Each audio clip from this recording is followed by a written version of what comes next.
1-2 e 3 punti utili in classifica portati a casa. Riprende così il campionato di eccellenza Sicilia Girone A per il Pro Favara, che inizia con una vittoria dopo la lunga sosta natalizia. La 16ª giornata di campionato i gialloblu l'hanno disputata allo stadio Alfonso Virciglio in casa dell'Atletico Campofranco. Qualche azione all'inizio, ma la prima vera occasione la squadra di Longo la ha quando, su fallo della difesa avversaria, ottiene un calcio di rigore. Calcio di rigore capitalizzato in rete, nonostante la giusta intuizione sulla direzione del pallone da parte del portiere del Campofranco.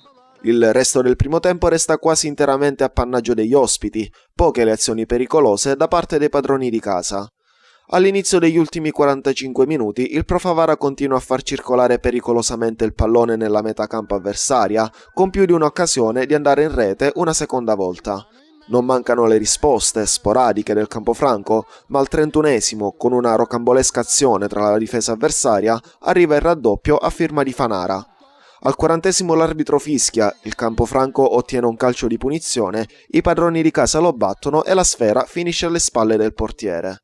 Accorciate le distanze, il Campofranco negli ultimi minuti assedia la porta del Pro Favara, ma il risultato non cambia, 2-1 e vittoria dei gialloblu. Per il prossimo turno i favaresi dovranno vedersela contro il Canicattì.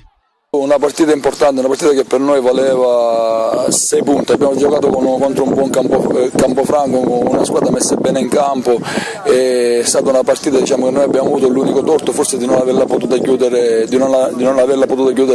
prima, però va dato merito al Campofranco di aver lottato sino alla fine anche sul 2-0 e sono stati bravi a fare il 2-1 e poi magari ci sono stati i minuti finali un pochettino concitati, però al di là di questo per noi rimane importante il risultato. Rimane importante che siamo venuti qua ad affrontare, diciamo, una partita come questa molto difficile a viso aperto e soprattutto ci mettiamo alle spalle quelle ultime 2 sconfitte che per noi sono state, diciamo, molto pesanti. Va dato merito a tutti quanti, ripeto, per gran parte della partita di essere stati presenti e di volere a tutti i costi questa vittoria, in modo che, ti ripeto, ci mettevamo alle spalle quelle 2 sconfitte che per noi sono state molto pesanti. Vediamo adesso i risultati degli incontri valevoli per la 16ª giornata di Eccellenza Sicilia Girone A.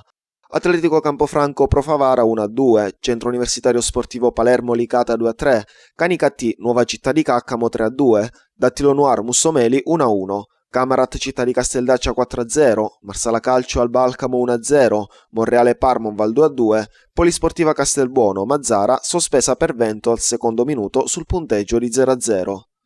La classifica: Dattilo Noir 34 punti, Mazzara Calcio pure 34, Licata 32, Parmonval 29, Mazzara 28 e una partita in meno, Nuova Città di Caccamo e Canicattì 28, Centro Universitario Sportivo e Alba Alcamo 22, Pro Favara 19, Polisportiva Castelbuono 17 e una partita in meno, Monreale e Camarat 17, Campofranco 13, Mussomeli 12, Città di Casteldaccia 4.